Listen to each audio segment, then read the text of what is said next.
A palavra antes das nossas palavras. Reflexão expositiva e cristocêntrica em 2 Timóteo 3, 14 a 17. Leamos 2 Timóteo 3, 14 a 17. Tu, porém, permanece naquilo que aprendeste e que foste inteirado, sabendo que de quem o aprendeste e que desde a infância sabes as sagradas letras, que podem tornar-te sábio para a salvação pela fé em Cristo Jesus.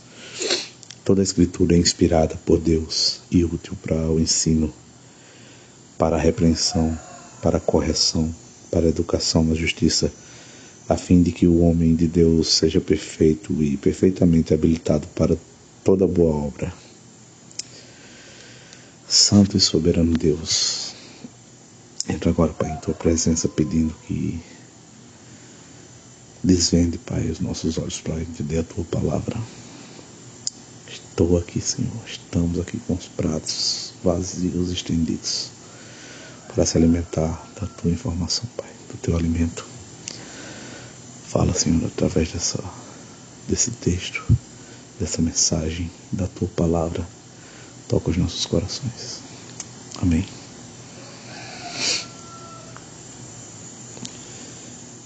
Imagine entrar numa sala de aula depois que a exposição já começou. O professor está diante da turma, algumas perguntas já foram apresentadas, conceitos importantes foram definidos, objeções foram examinadas, parte do caminho necessário para compreender o assunto já foi percorrido. Você abre a porta, procura discretamente um lugar e, enquanto ainda organiza suas matérias e seus materiais, escuta apenas a frase final de uma explicação iniciada muitos minutos antes. Então você levanta a mão para discordar. Talvez sua objeção seja pertinente. Talvez exista realmente alguma coisa que mereça ser questionada. O problema não está em perguntar, discordar ou até em participar. O problema está em formar um juízo antes de compreender aquilo que estava sendo discutido. Seria imprudente transformar o fragmento que ouvimos em um resumo de toda a aula. Antes de apresentar nossa opinião, precisaríamos descobrir qual era a pergunta, o que já havia sido dito e em que sentido determinadas palavras estavam sendo utilizadas. Em alguma medida, amigos, todos nós entramos atrasados na sala de aula da realidade. O mundo já existia antes de abrirmos os olhos. A história não começou conosco, recebemos uma língua que não inventamos, habitamos cidades que não construímos sozinhos, crescemos cercados por costumes, instituições, perguntas, feridas e esperanças que atravessaram gerações. Quando começamos a pensar sobre Deus, a verdade, o sofrimento, o bem, o futuro e o sentido da vida, a conversa já estava em andamento.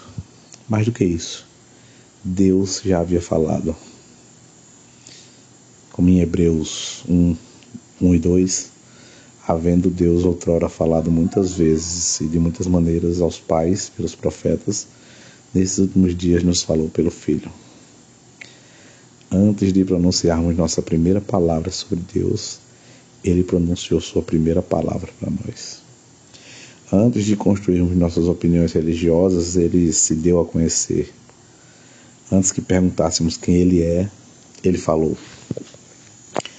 A fé cristã, portanto, não começa na nossa criatividade, começa com revelação. Não começa com um homem subindo, ela começa com Deus se inclinando. Ela não começa com a nossa opinião sobre o céu, começa com a voz do céu alcançando a terra. Esse é o grande problema da nossa época e também do nosso coração. Nós gostamos de começar pela frase, para mim. Para mim, Deus é assim. Na minha opinião, Jesus faria isso. Eu sinto que essa passagem significa aquilo. Minha experiência me ensinou que opiniões, sentimentos e experiências possuem um lugar na vida humana, mas nenhum deles possui direito a sentar-se no trono da consciência. A pergunta cristã não é apenas o que penso.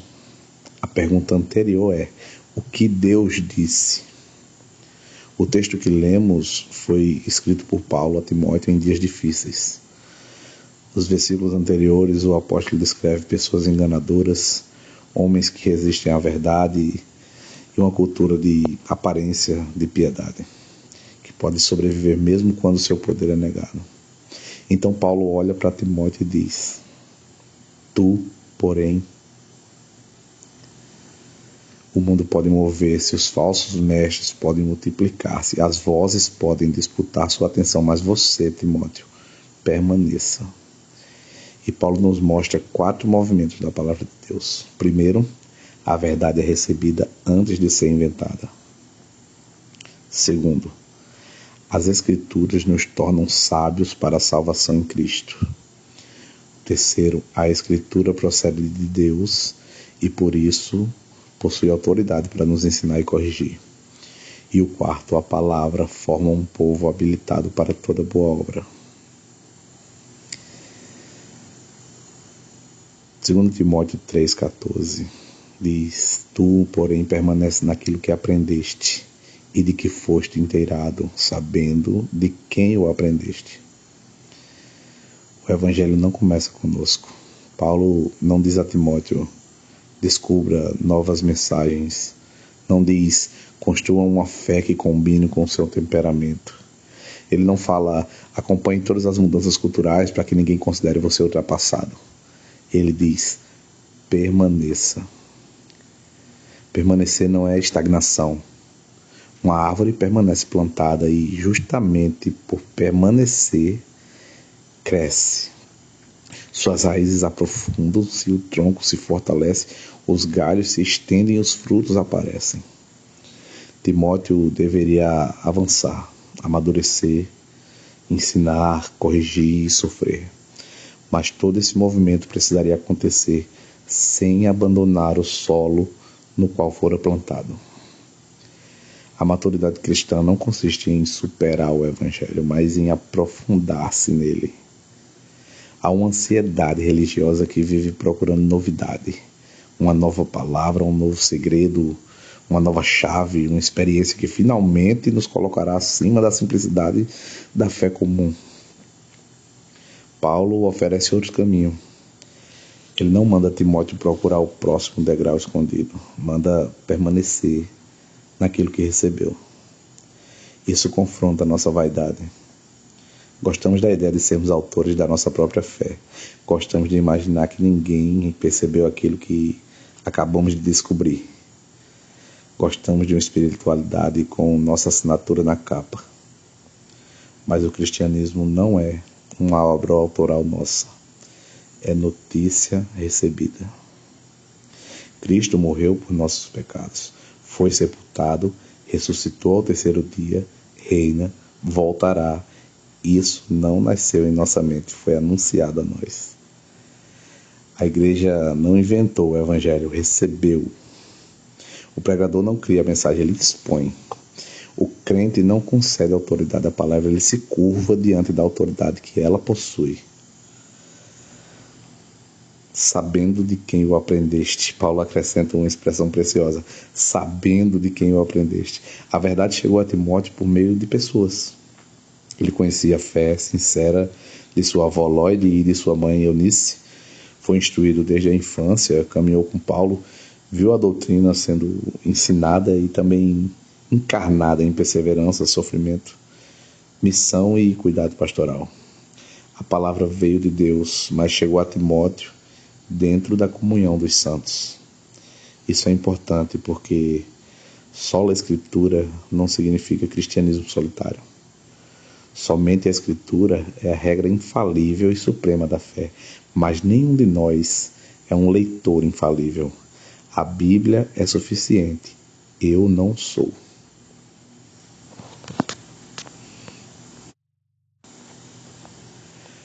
A Bíblia é suficiente. Eu não sou. Eu possuo limitações de linguagem, memória, formação e experiência. Carrego pecados, medos, interesses e pontos cegos. Posso ler uma passagem procurando apenas aquilo que confirma o que eu já penso. Posso evitar os textos que me constrangem. Posso transformar minha preferência em doutrina e meu costume em mandamento. Por isso, preciso de irmãos. Preciso do pregador que me conduz por um texto que eu não escolheria. Preciso do professor que mostra uma conexão que eu não percebi. Preciso do presbítero que faz uma pergunta incômoda. Preciso da irmã idosa que aprendeu a confiar em Deus durante décadas. Preciso do jovem que enxerga uma necessidade que minha geração normalizou. A comunidade não fica acima da palavra. Ela se reúne debaixo da palavra. Quando a igreja lê, canta, confessa, ora, prega e vive a Escritura, ela se torna uma escola de Cristo. Não uma escola de competidores tentando provar quem sabe mais. Uma escola de discípulos, aprendendo a carregar os fardos uns dos outros. De quem você está aprendendo? Todos nós somos discipulados por alguma voz. Pode ser o pastor, pode ser a família, um influenciador. Pode ser uma sequência de vídeos curtos que nunca foi escolhida por você, mas que aprendeu a escolher seus pensamentos. Pode ser a opinião dominante do seu grupo, pode ser o medo de ser rejeitado, pode ser uma tradição familiar ou a dor de uma experiência passada. Paulo pergunta silenciosamente de quem você aprendeu aquilo que hoje governa sua consciência. Não basta dizer, eu penso assim. Precisamos perguntar de onde veio esse pensamento e se ele permanece de pé diante da palavra de Deus. Talvez algumas pessoas precisem hoje, não de uma ideia nova, mas de retornar ao evangelho que receberam. Você começou ouvindo que sua salvação estava em Cristo. Depois, quase sem perceber, começou a viver como se tudo dependesse do seu desempenho. Você começou ouvindo que era perdoado pela graça. Depois passou a tratar seus próprios fracassos como se a cruz não fosse suficiente. Você começou ouvindo que a igreja era uma família. Depois, uma ferida transformou a distância em hábito. Ouça a palavra de Paulo. Tu, porém, permanece. As Escrituras nos tornam sábios para a salvação em Cristo. 2 Timóteo 3,15, e que desde a infância sabes as sagradas letras que podem tornar-te sábio para a salvação pela fé em Cristo.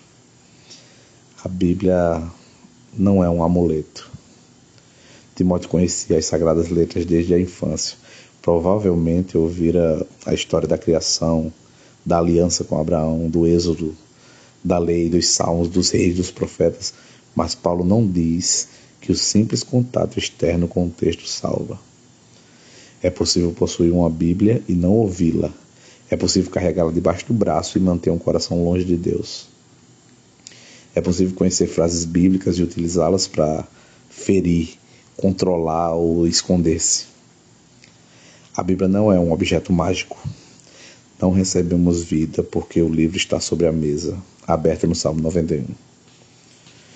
Como se a tinta funcionasse como barreira espiritual. A palavra é recebida pela fé e seu objetivo é tornar-nos sábios para a salvação pela fé em Cristo Jesus. As Escrituras não foram dadas para alimentar nossa curiosidade religiosa.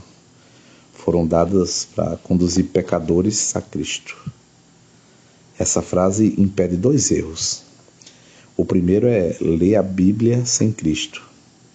Transformamos o texto numa coleção de exemplares morais. Seja corajoso como Davi, forte como Sansão, tenha fé como Abraão, mas a história bíblica é maior do que um catálogo de heróis. Davi também pecou, Sansão também caiu, Abraão também temeu. Os homens, os melhores personagens da Bíblia apontam para a necessidade de um Salvador melhor que eles. O segundo erro é falar que Cristo sem as Escrituras. Criamos um Jesus moldado por nossas preferências, um Cristo que nunca confronta ou um Cristo que somente confronta, um Cristo sem cruz, uma graça sem arrependimento, uma verdade sem amor ou um amor sem verdade, O Cristo verdadeiro não é produto de nossa imaginação. É o Cristo anunciado pelos profetas, testemunhado pelos apóstolos, crucificado sob Pôncio Pilatos, ressuscitado corporalmente e exaltado à direita do Pai. Não adoramos papel e tinta, adoramos o Deus vivo, que fala por meio da palavra escrita e nos conduz ao Filho.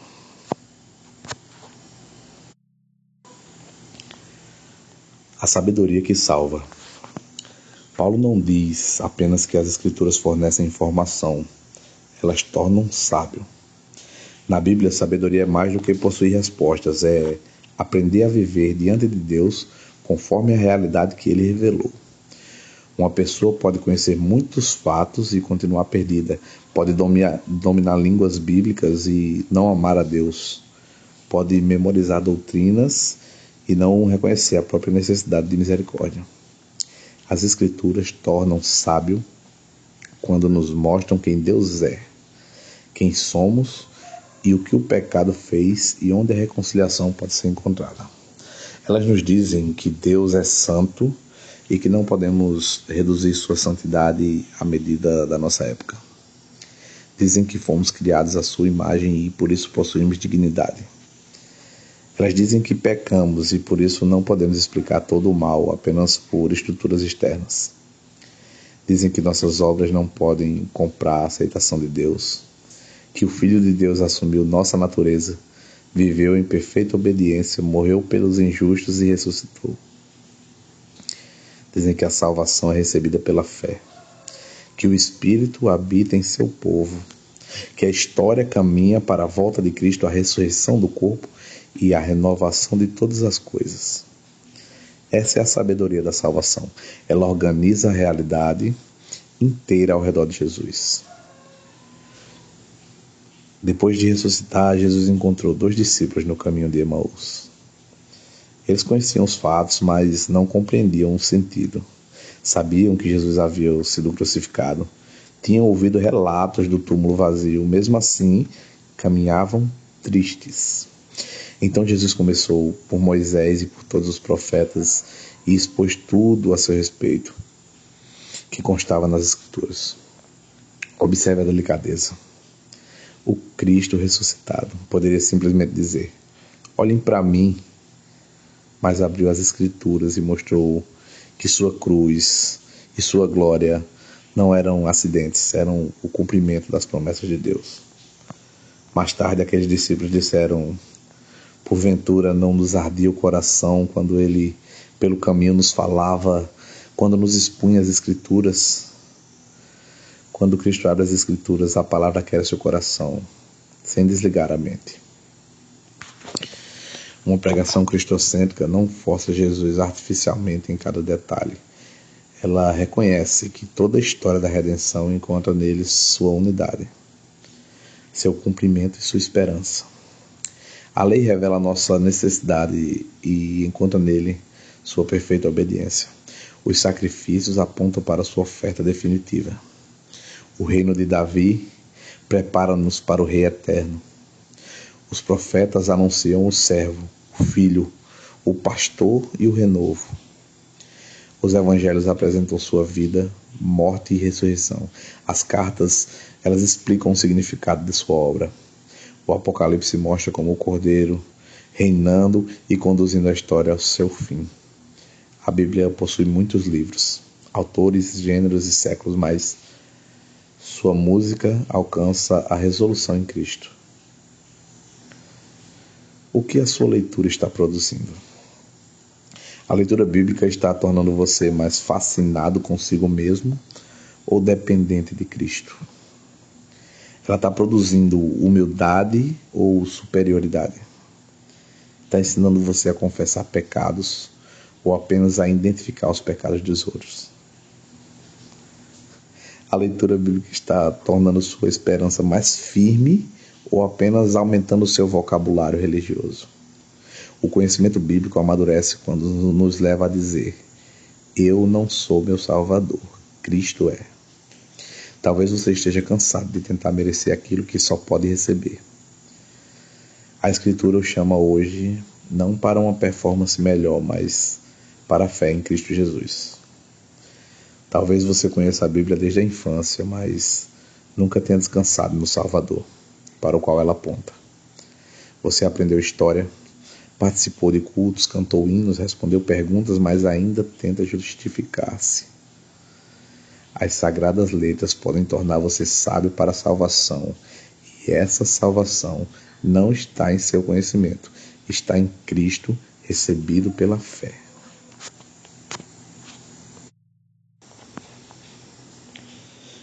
Toda escritura procede de Deus e tem autoridade para nos corrigir. Deus abriu a boca. A expressão traduzida como inspirada por Deus carrega a ideia de que a escritura é soprada por Deus. Paulo não está dizendo apenas que os autores bíblicos foram pessoas religiosas muito criativas. Está afirmando a origem divina do texto. Homens reais escreveram, utilizaram vocabulários, estilos e formas literárias reconhecíveis. Pesquisaram, recordaram, organizaram, cantaram, narraram e argumentaram, mas por meio desses autores, o Espírito Santo comunicou aquilo que Deus quis entregar à sua igreja. A Bíblia é a palavra de Deus escrita em sotaque humano. Sua humanidade explica por que estudamos contexto, gramática, história e gênero literário. Sua origem divina explica por que nos aproximamos com reverência, fé e disposição para obedecer. Quem considera a Escritura a palavra de Deus tem razões para prestar atenção às palavras de Deus e quais ele escolheu usar. Conhecer o texto não serve para explicar a Bíblia até fazer ela desaparecer. Serve para ouvi-la com precisão. Sem atenção, podemos transformar uma carta em coleção de frases soltas, uma poesia em descrição científica ou um provérbio em promessa absoluta, ou até uma visão apocalíptica em calendário secreto. Estudar bem não é falta de fé, pode ser uma forma de reverência. A autoridade procede do autor. Por que a Escritura deve ser crida e obedecida? Podemos mencionar sua unidade, sua profundidade, sua preservação, sua beleza, seu poder de transformação e o testemunho histórico da igreja. Esses elementos são importantes, mas nenhum deles cria a autoridade da Bíblia. A igreja não torna a Bíblia a palavra de Deus, ela reconhece aquilo que Deus falou. Nossa experiência não torna a Bíblia verdadeira. Ela permanece verdadeira quando nos consola e quando nos confronta. A cultura não concede validade à palavra. Cada geração é que precisa ser examinada por ela. A igreja não coloca uma coroa sobre a Bíblia. Ela se curva diante da coroa que a palavra já possui. Esse ponto é decisivo, porque sempre haverá outro candidato ao trono. Às vezes será a tradição. Sempre fizemos assim. Às vezes a experiência aconteceu comigo, então só pode ser verdade. Às vezes será o sentimento. Eu não consigo aceitar que Deus seja assim. Ou a cultura. Ninguém mais pensa dessa maneira. Às vezes será a própria razão, tratada como um dom de Deus, não como um dom de Deus, mas como um juiz autônomo de tudo. A Escritura não exige que desprezemos tradição, experiência, sentimentos, cultura ou razão. Ela exige que nenhum deles ocupe o lugar de juiz supremo. Tradições podem preservar a sabedoria e também conservar erros. Experiências podem ensinar e também enganar. Sentimentos podem revelar o coração e também ser desordenados. A cultura pode perceber injustiças e também normalizar pecados. A razão pode investigar a verdade e também racionalizar nossos desejos. Tudo precisa ser levado à lei e ao testemunho. A palavra que ensina, repreende, corrige e educa. Paulo apresenta 4 ações. A escrita é útil para o ensino, ela mostra o caminho. É útil para a repreensão, ela revela onde saímos do caminho. Ela é útil para a correção, ela nos coloca novamente no caminho. E é útil para a educação na justiça, Ela nos treina para continuar caminhando. Ensino sem repreensão pode produzir informação sem arrependimento. Repreensão sem correção pode deixar as pessoas apenas esmagadas. Correção sem educação pode resolver um episódio sem formar um caráter.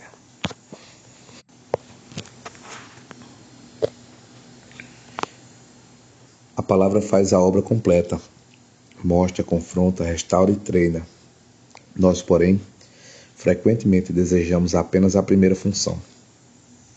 Gostamos de aprender, gostamos de uma frase bonita, da sensação de descobrir algo, mas resistimos quando o texto nos repreende.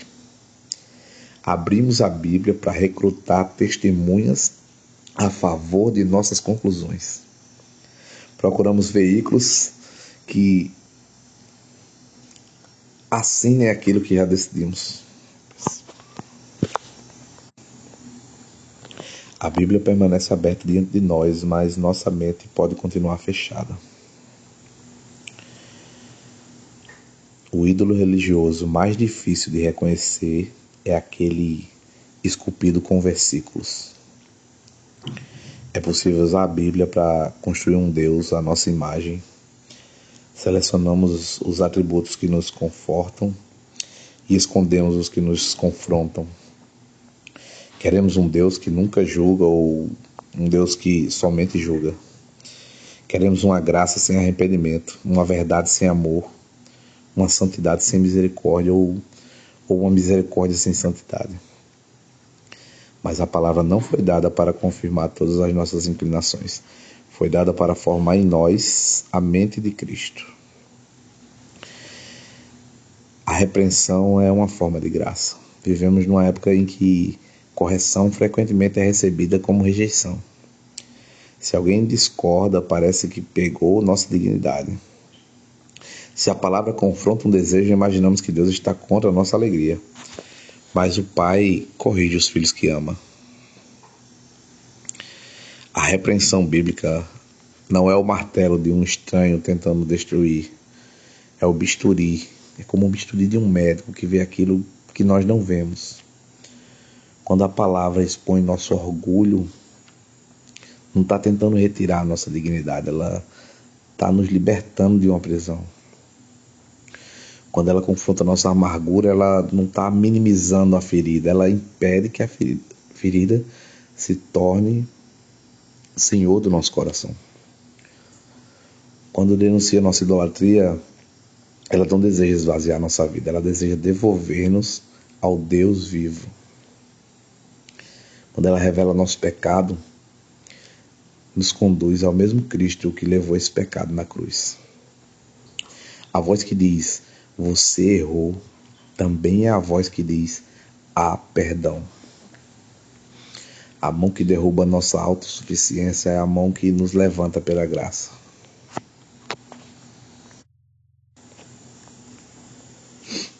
Permita que a palavra discorde de você. Quando foi a última vez que um texto bíblico mudou sua opinião?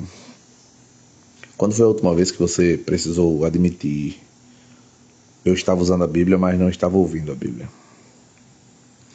Quando foi a última vez que a leitura levou você a procurar alguém e pedir perdão? Ou quando foi a última vez que uma convicção política, um costume familiar, uma preferência religiosa ou uma experiência pessoal precisou ceder diante da Escritura? Uma Bíblia que nunca discorda de nós provavelmente está sendo lida por uma versão muito confortável de nós mesmos. Ore antes de ler. Senhor, não permita que eu procure apenas aquilo que confirma meu coração. Precisamos pedir para Ele nos mostrar aquilo que preciso crer, abandonar, corrigir e praticar. A palavra forma o servo para toda boa obra. O objetivo não é apenas saber. Paulo termina mostrando a finalidade. A Escritura ensina, repreende, corrige e educa a fim de que o homem de Deus seja completo, preparado, equipado. Para quê? Para toda boa obra. A palavra entra pelos ouvidos e alcança o coração. e termina nas nossas mãos. O alvo não é formar enciclopédias ambulantes, é formar servos. O conhecimento cristão não amadurece quando aprendemos a vencer todas as discussões. Amadurece quando a verdade se transforma em adoração, caráter, coragem, paciência e amor. Paulo não separa doutrina e vida. A mesma escritura que nos ensina quem Cristo é, também nos habilita a cuidar de uma viúva, cumprir uma promessa, educar um filho, tratar um empregado com justiça. Uma igreja bíblica não é apenas uma igreja em que o sermão contém muitos versículos. É uma igreja que a palavra desce do púlpito, atravessa o corredor, entra nas conversas depois do culto e acompanha o povo de volta para casa. Aprendemos sobre paciência enquanto esperamos por aquele irmão atrasado. Aprendemos sobre perdão quando alguém nos ofende, sobre o serviço quando uma família atravessa uma enfermidade, sobre perseverança quando observamos um crente que continua confessando sua esperança. Aprendemos sobre graça quando aquele que caiu é restaurado. A doutrina é cantada, confessada, orada, pregada, recebida à mesa e colocada em prática na convivência. Agora feche os olhos. Faça um exercício. Em alguns instantes, imagine a sua igreja, sua pequena igreja local. Tente ao máximo descrevê-la na sua mente. Qual foi a primeira imagem que surgiu? Talvez você tenha pensado na fachada, na disposição das cadeiras, no corredor, no púlpito, numa parede que precisa de um reboco ou uma parede que não existe, que é lona. Pode ser que você cultue numa tenda. Se essa foi a resposta, a primeira que veio, para fins desse exercício, você falhou miseravelmente. Não porque o edifício seja irrelevante, ele protege da chuva, acolhe pessoas, favorece, nos dá um conforto. Mas confundimos as coisas quando tornamos a entender que a casa é a família. A casa não é a família. A família são as pessoas que habitam nela. A igreja não é a parede do telhado, a placa, o projetor, o conjunto de cadeiras. A igreja é a irmã que chegou cansada, mas continua cantando, porque a esperança não depende de uma semana fácil. É o irmão que ficou viúvo e só depois encontrou a Cristo, depois de sua irmã ter orado tantos anos por ele, sua ex-esposa ter orado tantos anos por ele. É aquela senhorinha de 90 anos cuja presença se tornou parte da memória da congregação. É o jovem que luta com pecados que poucos conhecem e mesmo assim continua chegando, ouvindo e pedindo ajuda. É o pastor com suas qualidades e limitações, seus dias de clareza, seus dias de cansaço, chamado a ensinar e também a ser corrigido.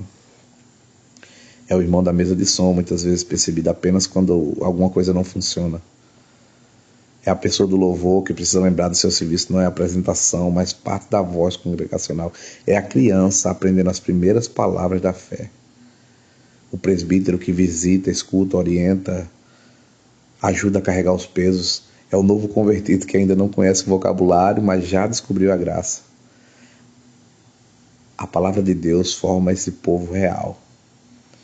Ela não nos prepara apenas para responder perguntas abstratas. Prepara-nos para amar pessoas concretas. Uma igreja perfeitamente habilitada. Imagina uma congregação em que a palavra habita ricamente. Não uma igreja sem problemas. Uma igreja que seus problemas são levados à luz. Não é uma igreja em que todos concordam sobre tudo. Uma igreja em que, na verdade, a verdade e o amor governam as discordâncias. Não é uma igreja de pessoas impecáveis, uma igreja perfeita. É uma igreja de pecadores que aprenderam a arrepender-se. Ela não está ligada à própria marca. É uma igreja ocupada em mostrar Cristo. Uma igreja assim é habilitada para toda boa obra. Ela recebe a família que precisa de alimento, acolhe, ajuda, percebe o jovem que está se afastando, percebe o idoso que perdeu a autonomia e precisa de ajuda para chegar até lá, percebe a criança que ainda precisa ser ensinada a se comportar no culto, percebe o vizinho que precisa ser amado, apesar de sempre incomodar com som alto. A palavra não nos enclausura num mundo religioso, ela nos envia ao mundo. E Deus, com os olhos abertos em nós, através de nós, nos faz ver o mundo e o quão podemos ser disponíveis a Ele. Aqui precisamos olhar para Jesus. Nós lemos versículos e sentimos o peso perfeito e perfeitamente habilitado para toda boa obra. Quem de nós pode dizer que correspondeu plenamente? Nossa leitura é irregular, nosso coração se distrai, conhecemos a verdade e ainda assim pecamos.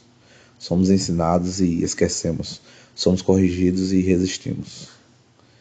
Mas houve um homem que viveu inteiramente diante da palavra do Pai. Quando tentado no deserto, respondeu: está escrito.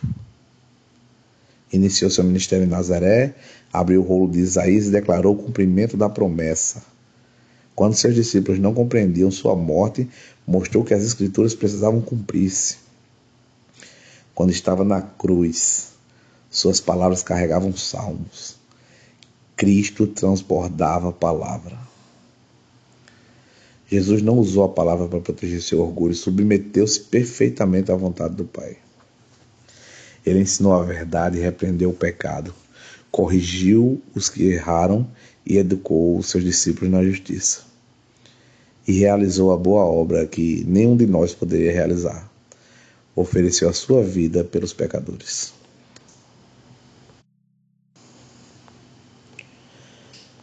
Antes de apresentar a sua opinião, pergunte o que Deus já disse. Vivemos numa era de respostas instantâneas. Quase todo assunto exige uma reação imediata, mas o cristão não precisa comentar tudo antes de compreender. Ele pode ouvir, pode estudar, pode dizer não sei, pode procurar o contexto, pode conversar com irmãos maduros. A primeira virtude do leitor cristão não é a originalidade, é a disposição para ouvir. Examine quais vozes estão discipulando você. Observe sua semana, quanto tempo sua mente permanece diante das Escrituras, quanto tempo permanece diante de conteúdos que alimentam indignação, comparação, vaidade. O problema não é apenas aquilo que você considera conscientemente escolher e acreditar, é aquilo que repete até parecer natural. Crie espaço para a palavra habitar ricamente, leia de forma regular. Ouça a pregação com atenção, participe dos estudos, converse sobre o sermão, ensine seus filhos. Leia a Bíblia procurando Cristo, não munição. Não abra a Escritura apenas para encontrar uma frase contra alguém. Pergunte o que esse texto revela sobre Deus, o que ele revela sobre o coração humano, como se relaciona com a obra de Cristo, que fé, arrependimento e obediência exigem de mim. A espada do Espírito não foi entregue para alimentar nossa crueldade, foi entregue para combater a mentira, conduzindo-nos à verdade.